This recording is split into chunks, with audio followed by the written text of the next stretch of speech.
Okay, so I will continue here. So what I do, I am in AWS right now. I am in charge of EC2 VPC feature launches, and that is impacting more than 7 million EC2 hosts worldwide. What does that mean? VPC feature, when you guys launch EC2 instances, there is a lot of process include in that. There is a software that's get delivered to these all these more than 7 million hosts worldwide. So I'm the release POC. I make sure that those software on the network card gets safely deployed worldwide, more than 7 million hosts. So it's a very high impact there. I also delivered fraud detection system, saving my company Amazon millions of the dollars annually. I also contributed to the open source features to the Microsoft's WinUI platform. It's rolled over to the millions of the customers for the Microsoft Windows 11. I have been doing list directed cross org reviews, roadmap execution. So I have been in industry more than 18 years right now. That includes like telecom, supply chain, finance, devices, and multiple other areas as well. So that's a very quick intro. We will come back later if any of you or do you have any questions, right? So let's wrap it up like what the agenda is today. Today we are going to talk about the payment and fraud challenges, because that's where I worked couple of years, so I built that expertise here. What is the role of Microsoft Fabric in securing the payments, automating API integrations using LLM, large language model, that's nowadays going on with AI wave, real-time fraud detection pipeline, how can we do the graph analytics for coordinated fraud, and then we will do like little bit architecture deep dive in Fabric, like how to do that, and then again we will do the compliance CI/CD monitoring, and then we can take any questions or any feedback from this session. All right, so get it started. First of all, payment ecosystem challenges, right? So there are primarily the challenges are like the right now the payment gateways and API, like they are fragmented. What does that mean? Like whenever we deal with all these payments worldwide, they are not uh, it's not like the couple of years or like the 100 years back they were like the payments were very traditional. The things have been exploded a lot, and the worldwide like the payments that we are the way that the pace that we are dealing, it has been like too much fragmented, too much diversity, so it has been like super complex. And the softwares also have been evolved, so the APIs are also like it's very much fragmented right now. As I mentioned earlier, like the volume has been grown a lot, so now it's the billions of the transactions per day, and it's very hard to manage that complexity. What it introduced, it now it introduced the fraudsters as well to take the benefit of all these complex systems, because if there are billions of the transactions, there is a high chances of customer data leakage, velocity attacks, synthetic identities, like device spoofing, and you name it, right? So there are a lot of corners and then edge cases that fraudsters can take the advantage. And then apart from that, there are a lot of regulatory requirements as well. In Europe there is a different regulatory requirement, in India like there is a different, in USA it's different. So the worldwide, every country they have to go through like their compliance needs. So some of the examples would be like PCI DSS, GDPR, general data protection regulation, audit ready reporting. So these are very common compliance. And industry like even the major companies or like the mid-sized company, like every company they invest a lot to be compliant. And if they don't compliant, then it's a very high penalty for them not to be compliant. So it is really a big deal for there as well. Now the obvious question is like, why do we want to use the Microsoft Fabric here? I mean, there are multiple choices. First of all, Microsoft Fabric is a SaaS, or when I say the SaaS, like it's a software as a service we can use. So it's very flexible. And then apart from that, the main unique selling point with the Microsoft Fabric is it's a unique, unified data platform that already have the built-in lake house data flows. So it's a one-stop solution that you don't have to uh, stitch up like the data warehouse, lake house, and separately you just get the bundle in at one place. So it's convenient, and then you just get the unified data platform. Now you can do the real time ingestion with the event streams, that's another one. And then compute fabrics as well you can do with machine learning, artificial intelligence. So that's what also the benefit is there. Now there is a built-in integration with the CI/CD pipelines, and that's very important because CI and CD, like the continuous integration, continuous development, that has been a very much challenging. And then how would you make sure that everything is automated going through your pipelines? It's build, deploy, and then not only deploy but safely deploy, and then customers are not impacted. So the CI/CD is also uh, it's crucial in this whole ecosystem. So that's all already built in, so that's also another benefit. You can get the dashboarding, right? So now if you deploy this code and everything, like the customers, let's say customers get those bits, now you want to see the dashboards, like how your fabric is working on, then and then you also want to get integrate into the Power BI. So there are multiple benefits here. So that's why we are using Microsoft Fabric. Now another important question is like the artificial intelligence. What is the role of artificial intelligence in the payment integration, right? So right now let's start with the problem statement. Problems is it's it's very transparent here. You can see it's chaotic, right? And why it's chaotic? Because it's a billions of the transactions. There are multiple API, like the millions of the APIs that we are using worldwide if we see globally, right? And these APIs like not consistent. There is no uniform documentation. There is no uniform guidance that okay, you have to follow that.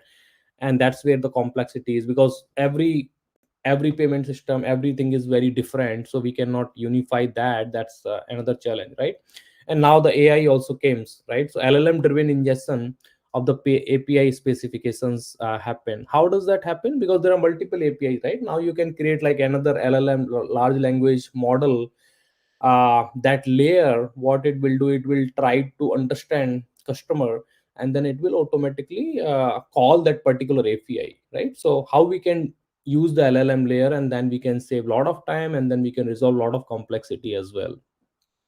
Now another thing is like how would you transform this unstructured like these documents, like the related to the payment system, payment integration, and then how you can integrate them in the fabric orchestrations, right? So if you use the fabric orchestration, it can simplify the things. You will just use that orchestration, and then that orchestration will handle the complexity for you, rather you are handling, and then you are uh, taking care of all the complexity yourself. So that's the part that we can use this fabric. Now for example, the fabric pipelines you can use for the payment gateway onboarding as well. If you don't have this pipeline, you can do other way as well. There are several other ways, but you will not get the benefits of the dashboard and then orchestration, the CI/CD, and other things that we talked about like in the previous slide, right? So that's the benefit here. But let's deep dive a little bit more how the LLM workflow for the API automation, and even before that, what does that mean, right? So we will have the couple of components here. Mainly in this design, we will have the input thing, like this is our input, and the input can be anything, right? It can be any HTML specifications. It can be in from the OpenAI. It can be Swagger, but these are the couple of examples. But this is our input. Now we have the processing component. What does that processing? So processing component will include the LLM, that's called the large language model itself. What this large language model going to do, it will parses these endpoints, it will authenticate, it will have like this payload schema, right? And then that processing will happen through the LLM, right? And then the JSON, it will output. So JSON and YAML is one form, two formats here. And then uh, you will get the executable, like you will get those bits as a fabric data flow, and then plus notebook orchestration, right? So uh, long story short is like you will have to simplify like the three things, like the input, processing, output. It's very simple, it's not too much complicated. But with this Microsoft Fabric, like we are getting the benefit, like we can do the faster onboarding, we can automate the things so we can avoid these human errors itself, and then we can standardize all this process as well. So let's start from here. And then how would you detect like real time fraud in the fabric, right? So now the ingestion will happen in the by the event stream. What do I mean? Because now if you see, like as we discussed earlier, like the billions of the transactions are happening, it's not scalable. You cannot ingest like the billions of the transactions in the real time. So we will use here the event driven model where these events are coming, and then we are able to ingest that, and then we will use the ML model. So the next step is like the Python is very lightweight, and then it's have been evergreen language since several years I have been seeing. And it's having the capability that you can use like those machine learning models. You can have that logic, lightweight logic, and then you can deploy it in the fabric notebook. So that is the mental model here, right? Now coming to the streaming features, now there are a couple of aspects here, like the velocity, like how much velocity we are getting, uh, and then transaction amount is another one, device ID, IP is not here, but I think there are several features we can onboard through this Microsoft Fabric, right? And then also important part is like now that now these billions of the transactions are coming, how would you make sure that you are able to scale them enough, and then you can use the sharding as well, right? So that's why it's mentioned like the sub-seconds scoring per transactions, right? You want to score, and then not only at the second level but also the microsecond, sub-second level. So you will have that kind of the visibility, and then your machine learning model, you can tune them effectively so that they can you can onboard the feature very effectively, right? And then you can detect the fraud as well. So this is like the very high level snapshot. This is how you can do it in the Microsoft Fabric.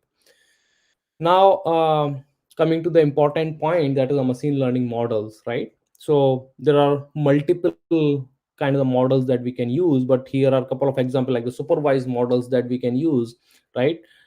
When we supervise model, what does that mean? It means like the logistic regression, right? So uh, now these multiple billion transactions are coming, and then now you need to write your Python script, and then you can use like the logistic. When we say like the logistic regression, what does that mean? It means like you are having like lot of use cases where the regression will happen, right? The credit card, bank account, and all like this API payment gateway. You definitely need to make sure that we are not impacting the existing use cases. That's why this logistic regression. And then there are other tech stack that in that same bucket like XGBoost, light GBM that we can use. But supervised model, that's how we can use. And another is like unsupervised model. What does that mean? Like, okay, you are using now the anomalies detection, for example, right? That we can use for the unsupervised models as well. Again, these are the terms like that we can use for the machine learning model for the fraud detection. The most important part is like the feature engineering. We need to make sure that we are using our features, for example, device ID, IP address, all these things, right? And here like what are the thresholds, what are the profiling that we are using, what kind of the fingerprinting we are using for the devices. And the reason is like there are multiple billion devices are involved in this process, right? So if we are not able to fingerprint, we are not able to identify those devices correctly, the fraudsters will take the benefit of that loophole, and it's very difficult for you to figure it out. So fingerprinting is also very important aspect here, and we want to make sure that as a feature engineering, as the engineers, we understand that concept, and then we are able to ingest that feature as well in our platform, and then we can use for identifying the fraud as well, right? Now you can retrain, right? Retrain means like now you have built this pipeline, you are getting all these signals. Now to complete the feedback loop, you have to retrain your ML models so that you can use those ML models again to make sure that they are capturing the evaluated frauds, right? So what does that mean? Like for example, frauds also, they learn very quickly and then they adapt, right? So our ML models also should be, machine learning models should also be retrained, and then they should be able to catch new patterns of the fraudsters. So that's what it means. Now the behavioral baseline, we should track per user historical spend patterns, right? So as I mentioned, like here, like the users can be very different, they can be very unique and different. Like the we have to have some boundary. What are the genuine users, what are the fraudsters? We don't want to add the friction to the genuine users while catching the fraudster, right? So we have to track, and then we have to be very mindful that we are tracking those historical spend patterns, and then what are their ongoing patterns as well.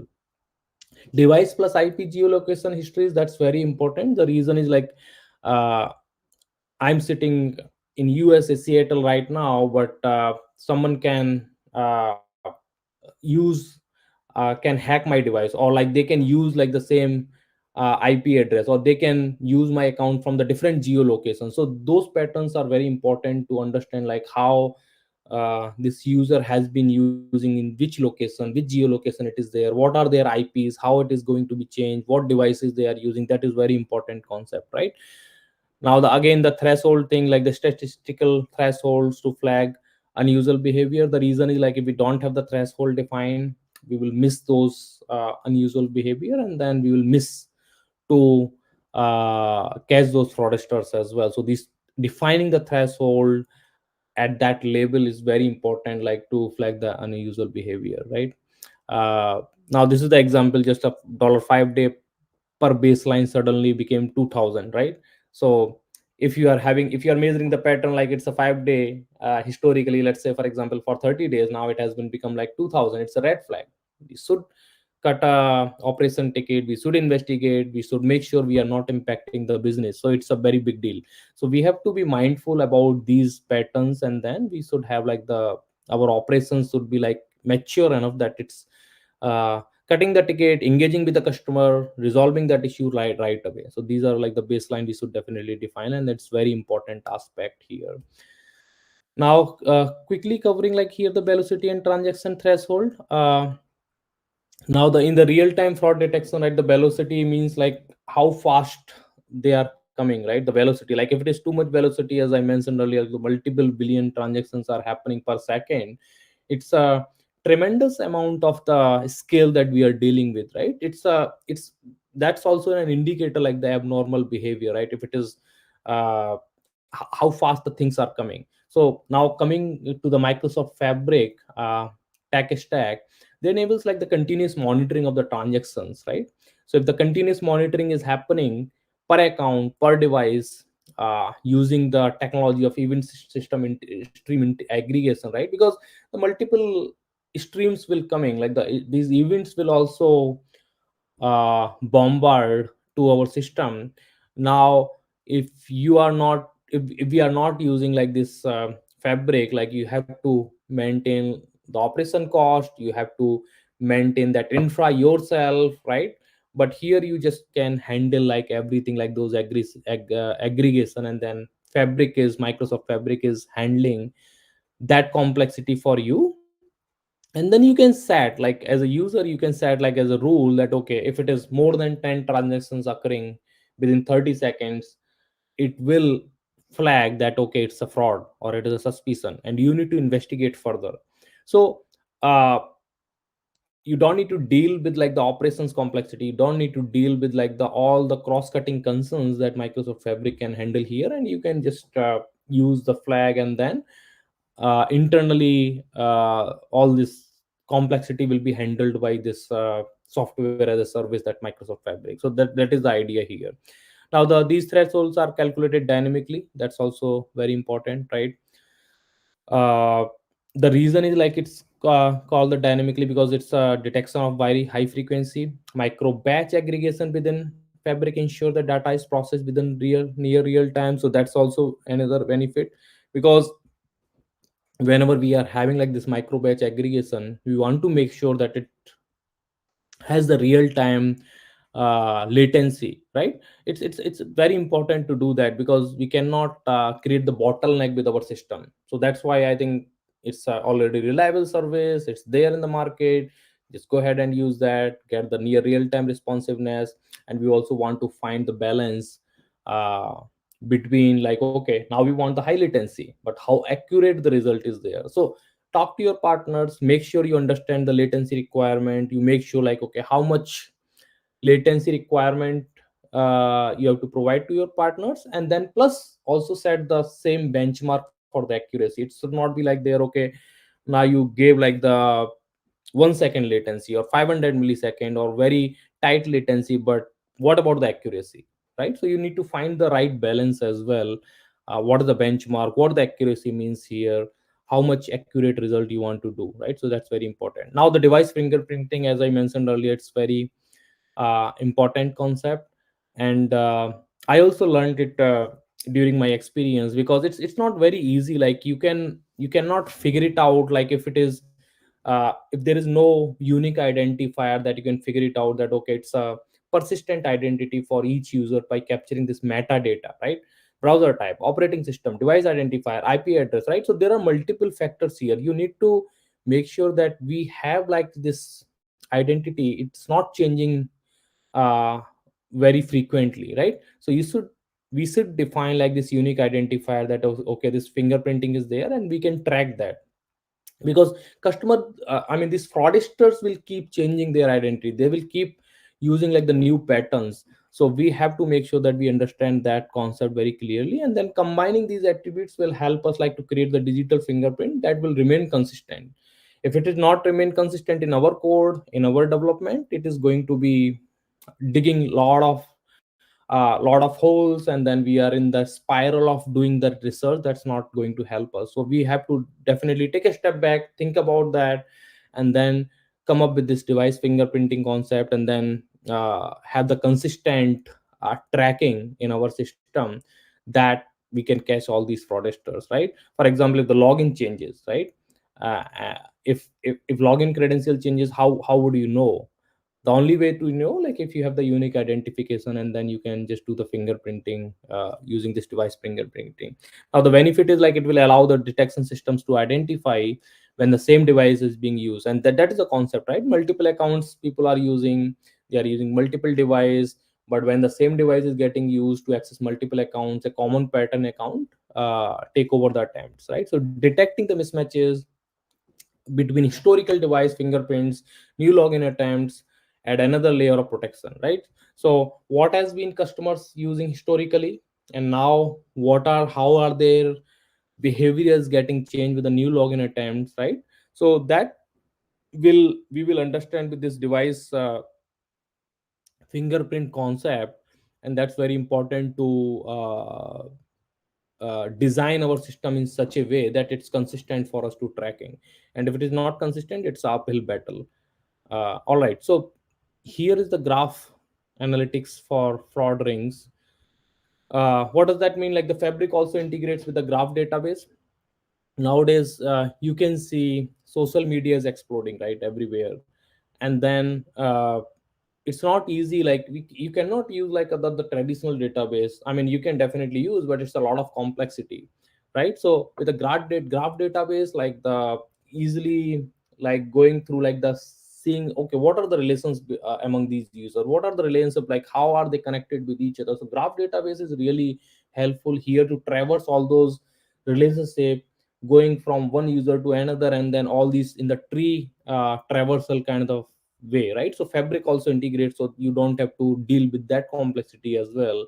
There are a couple of tech stacks here, like the neo4j network x in notebooks and all that you can use. And then also like how would you linking the devices, right? Devices are there, accounts are there, locations are there, you can easily connect them using this graph analytics that's already out of the box fabric is providing you. Now you can also detect coordinated fraud attempts, as I mentioned, like if the graph facility is there, you can easily uh, track those fraud attempts, because one fraudster can sit here in USA, another fraud can sit back in somewhere in Asia, and another is like somewhere in Europe, and they can coordinate. If you don't have that capability exist using like the graph analytics, it's very hard to find the relationship, right?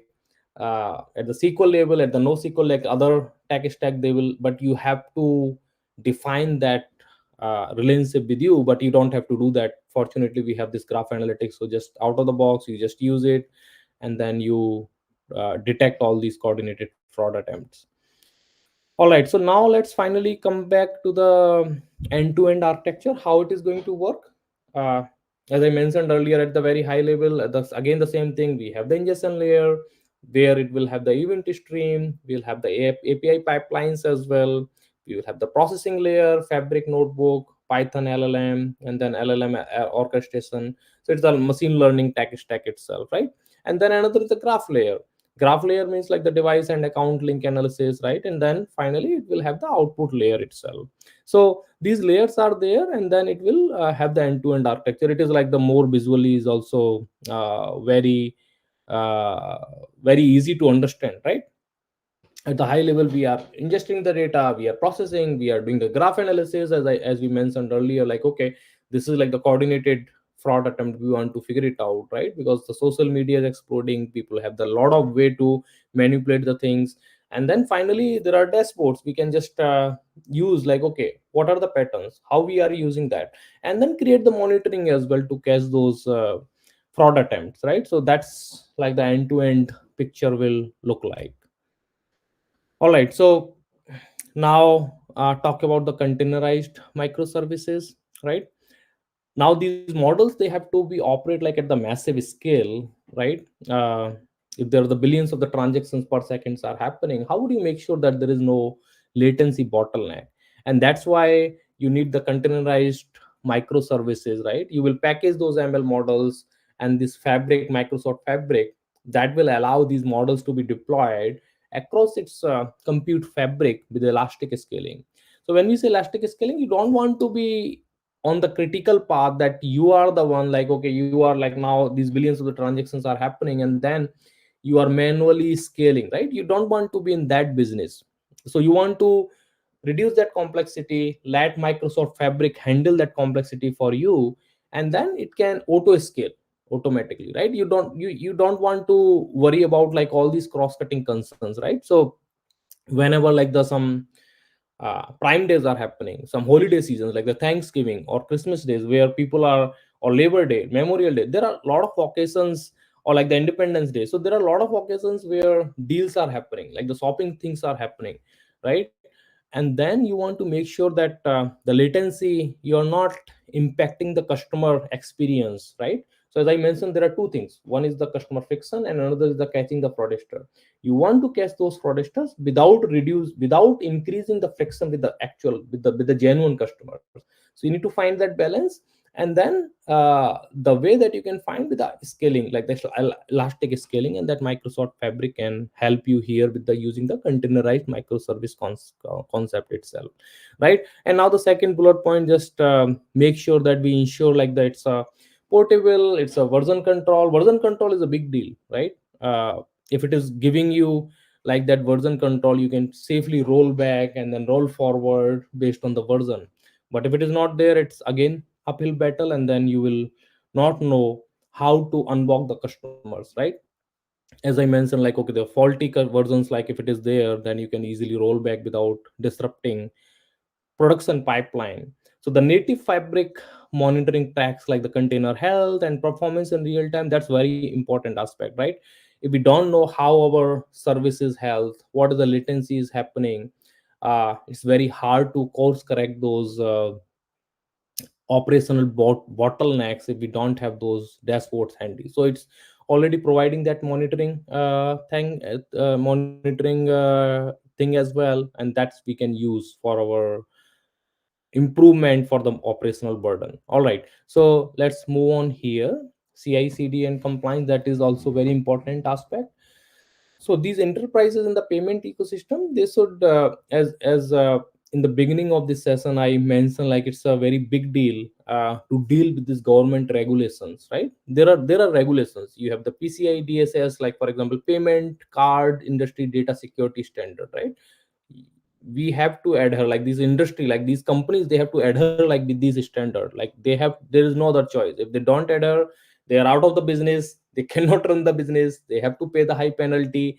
So it's really big deal. It's a SAP one. It is a critical requirements for them to follow. Similarly for the GDPR, similarly for there are different countries, like that there are different regions. Europe, as I mentioned, like they have the different regulations. In USA they are the different regulations. In Asia Pacific they have the different regulations. In even in the Asia Pacific, each country have their own regulations. So how would you make sure that it's compliant, right? So Microsoft Fabric, that we if you will use here, you can easily integrate the GitHub, Azure DevOps for the CI/CD pipeline, and then you can also make sure that it's easily compliant. Because if you don't have the CI/CD, if you don't have the automation, it's very hard to make sure that you are dealing with this complexity. You don't want to do that. That's why you're using here the Microsoft Fabric, right? You want to automate the audit logs as well for every deployment, and then make sure the compliance reporting is very easy, right? Now you want to also make sure that you have the dashboard handy. That's why the third bullet point here says, like, okay, you want to have the dashboard. You have all these reports where you can see, like, the okay, what is my audit for the GDPR, what is my audit for this PCI DSS, and what is my audit for XYZ for the different country, right? So all these regulatory evidences on the demand, like, you can just go ahead and then you can check in your dashboard. And then you can also see, like, okay, these are the policy enforcement rules that you can embed in the pipeline itself, so that you can ensure that there are no models or data flow bypass governance check, because that's very important. It's a business critical. Once you bypass the governance check, you are not compliant, you are out of the business. And then it's a it's a government regulation that every company, every industry, they have to follow that. So it's out of the box. You can just integrate and you can use that in the Microsoft Fabric in the easy way, without dealing with all these cross cutting concerns, right? Now the dashboarding is also very important. If you don't know, if you don't understand, like, how this monitoring is happening, it's very difficult to deal with all this complexity, right? So this continuous monitoring is very critical part of the fraud detection systems, right? So this Fabric dashboard will provide you the, like, the real time visualization of fraud alerts, transaction anomalies, operational metrics. You want to get, like, that visibility in the real time, right? And then if once you have that visibility, the dashboards you can integrate with your Microsoft Sentinel for the broader SIM correlation. And then you can enable the fraud detections insights as well, to be cross referenced with enterprise security signals. What does that mean? Like, you want to make sure that this enterprise security signals, like, you already have the signals, right? And you want to enable that insights itself, so you can refer, and then you can integrate with the different tech stack, as it mentioned here, the Microsoft Sentinel for broader SIM correlation. All right, so what are the KPIs? Because KPIs are very important part of, like, okay, what are the standards that we define, like, this is against those standards we are going to evaluate, right? So these are the couple of examples here, like, what is the rate of fraud detection, what fraud detection rate that we want to evaluate against, right? What are the false positive? Because that's very important. Sometimes we are in the trap, like, okay, these are our KPI, these are our fraud detection rate, but is it, like, how much false positive we are dealing with? That's very important to understand. What are the benchmarks? What are the benchmarks we are setting for the performance, for the latency, right? So when we are saying the performance, it's like directly KPI is the latency, how much latency we are agreeing, and then how much we are tracking continuously. So this will only not only help the security teams to prioritize, but also provides the business teams with a clear return on investment metrics on fraud prevention, right? So we want to make sure, like, okay, we are having this fraud prevention, but what is the return? We don't want to over engineer, and then we don't want to be in that trap that, okay, we just put, like, the putting a lot of money to do the fraud prevention, but at the same time, what is the return? How much frauds we are catching? How much uh, how much impact we are having on the business? So these metrics will provide you very clear insight that, okay, these are the return on the investment, right, to run the business, and then to run this fraud detection pipeline, and to maintain, like, and then to pay all this infra cost, and then having that. So these KPIs we should define, and then we should be very careful about those KPIs. What KPIs are we using, and then are we getting, like, the right return of our investment? All right, so these are some of the practical use cases. these practical use cases, like for example cross border payment fraud, geolocation mismatches, right? And then these things will happen. As I mentioned earlier as well, like these fraudsters, they can coordinate from the different geolocation itself, right? If I'm sitting in USA and then someone is using my identity in some other geolocation, if that mismatch happen, it's very natural trigger that our system should be able to flag that and then block that login, and then should notify to the customer, okay, this is what going on with your device, with your account. So these things are very useful. And then same thing for the credit card testing fraud as well, right? Where the attackers, they run the small amounts cross stolen cards, velocity thresholds, right? That quickly detect like the abnormal burst, right? So if it is coming like in the bulk, like these fraudsters are running like, okay, they just have the chat bot, or like these by the bot attack, they are putting like all these like several attacks they are doing.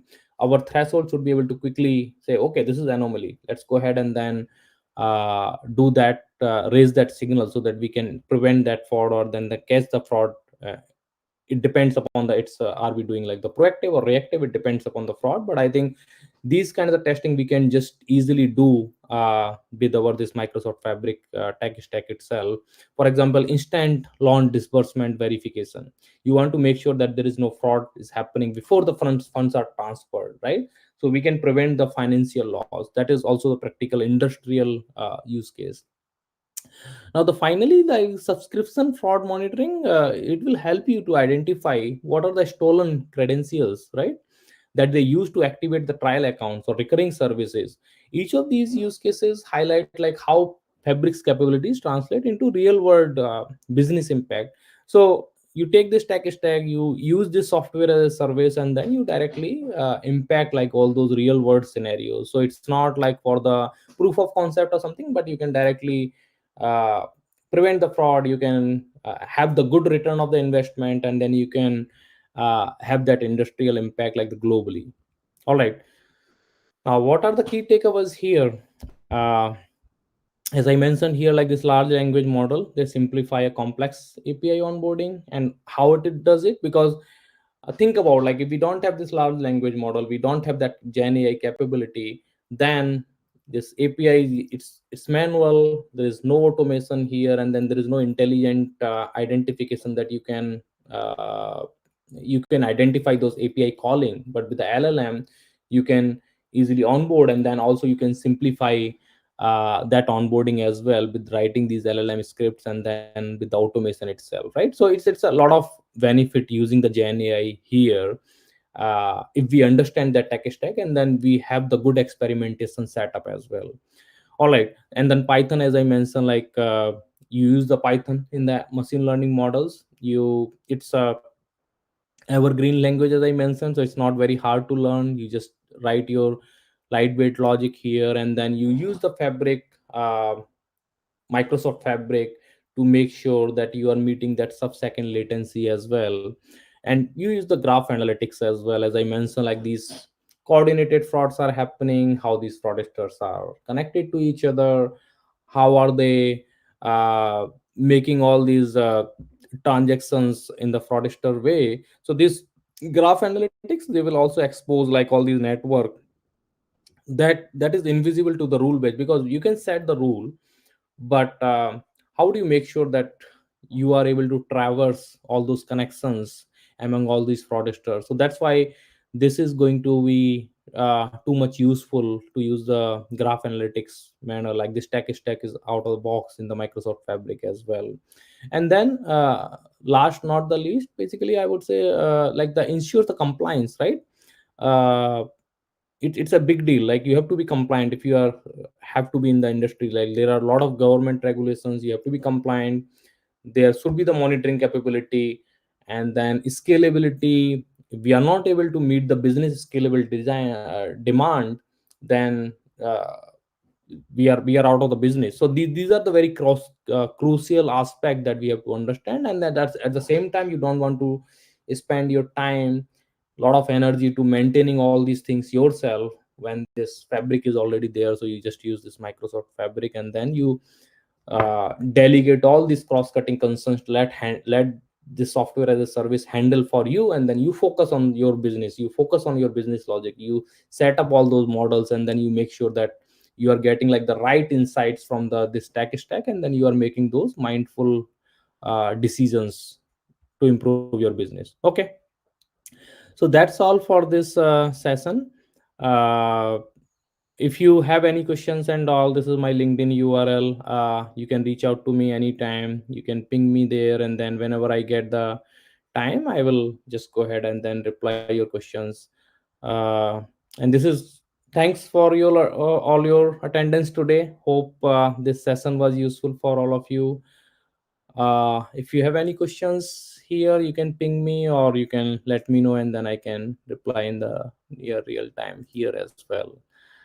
uh, any questions from anyone? This session is live, Naila, or any? Thank you so much for joining us. Yeah, I would just pick two questions randomly. I have just picked up,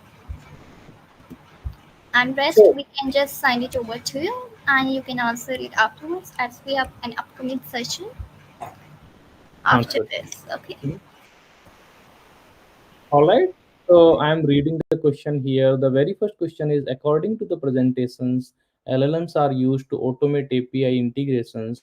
What are the specific input formats mentioned that an LLM can process to generate executable fabric orchestrations? So LLMs, the reason is to automate the API integrations. What are the specific input formats mentioned that an LLM can process to generate executive? So the we don't want to be to reply this question, but first of all, thanks a lot for asking this question. This is very good question, and then that's where we are nailing down the complexity. Okay, how we can use the LLM, and let me quickly go back to the slide where, yeah. So this is where we were talking about, right?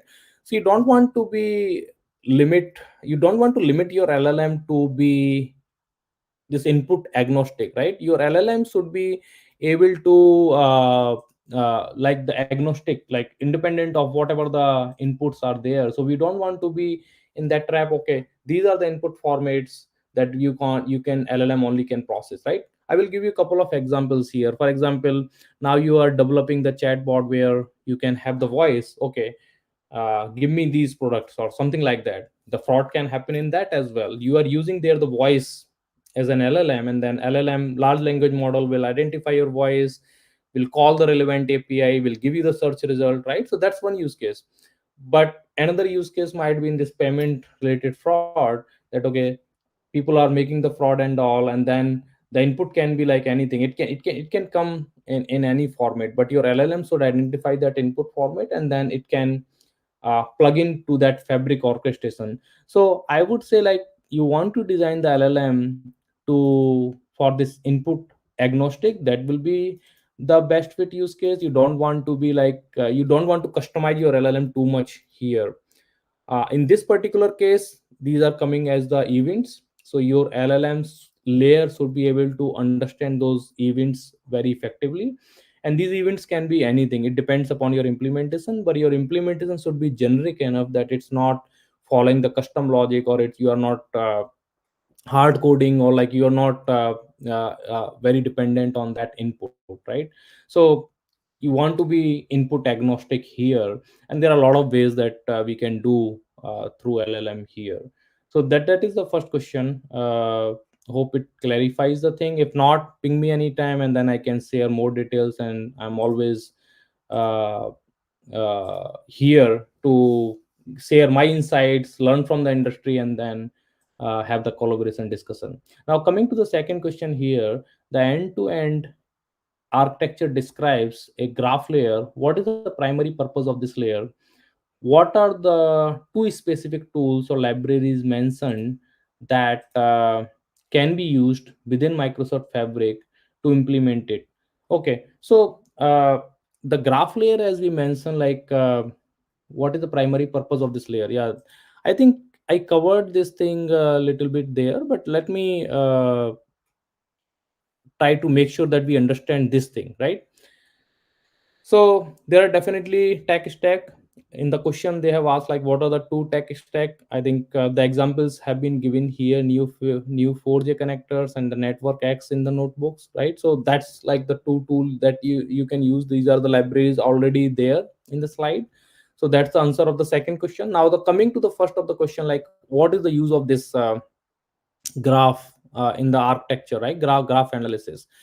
The use of this graph analysis, as I mentioned, like there are a lot of fraudsters, like the coordinated fraud can happen. They are sitting in the different geolocation in the different countries within the same country to mislead the customers, to mislead like those transactions. Now how would you catch those fraudsters, right? It's very easy to catch some patterns and all, but if you don't know like their social connections, or if you don't understand how are they coordinating and then doing this fraud attempts, it's with a custom without graph, it's like it's a uphill battle. And the reason it's an uphill battle because now you have to make sure that you make the connections manually, right? And this graph stack technology, it's already there for us to use, so we don't have to spend our energy like okay we are making the connections, okay who is connected with whom, right? This tech stack is already there with the social media and all, so we just use that technology. We just make sure that linking devices are there, how these accounts are collaborated together, how are these locations are connected to together, right? And then we can detect all these coordinated fraud attempts. So that's very important part. If we don't use the graph analytics, it's not possible to identify those frauds. And these tech stacks are already there: new 4J connectors, network X in notebooks, we can use that. And there are multiple others as well, you can just go ahead and then find on the internet. But the base concept here is to understand why are we using these analytics, how are we understanding these connections among all these fraudsters. If we don't understand, it's not easy for us to prevent those coordinated fraud attempts. So these are the answers of the two questions. But as I mentioned, I'm always available here on the LinkedIn. So just please feel free to ping me anytime, and then I can dive deep more, and then I can reply your questions as well in the way that it can be more understandable. All right. So this is the end of this session. Anything else from me, from anyone? So thank you so much for joining us, and it was really an insightful session for all of us. Though I've just selected two questions from the bulk of the questions, I will be sharing that with you soon. As we have an upcoming session, so I will be just sharing a bit late in an hour or two. But it was really worth of you joining and troubleshooting all just with us.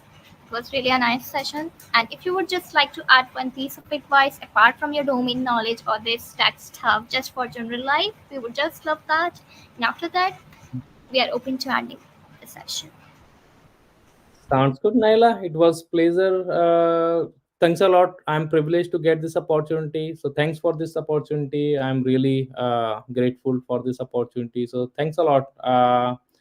I'm good. But to answer your question to the general life advice, like I'm in the industry like more than 18 plus years here experience.